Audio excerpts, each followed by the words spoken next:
સરગવાની કઢી બનાવવા આપણે 3 સિંગ લઈ લીધી છે અને આ રીતે નાના ટુકડામાં કટ કરી લઈશું અને બાફવા માટે કુકરમાં એડ કરીને 1 ગ્લાસ જેટલું પાણી એડ કરી લઈશું અને ઢાંકણ ઢાંકીને આપણે 2 સીટી કરી લેવાની છે।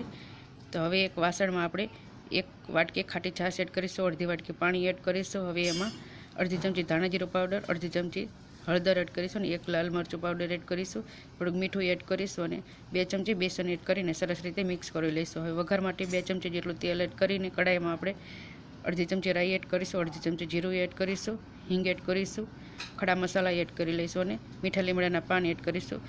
આદુ મરચાંની પેસ્ટ એડ કરીને સરસ રીતે તેલમાં સાંતળી લઈશું।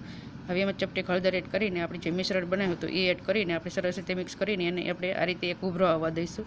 ઉભરો આવી ગયા બાદ આપણે એમાં સરગવો એડ કરી લઈશું બાફેલો અને એમાં આપણે 2 ચમચી જેટલી ખાંડ એડ કરીને સરસ રીતે મિક્સ કરીને ઉકાળી લઈશું। તો ઉકળી ગયા બાદ આપણી સરસ મજાની કઢી બનીને તૈયાર છે। તો આ રીતે એકવાર જરૂરથી ટ્રાય કરજો।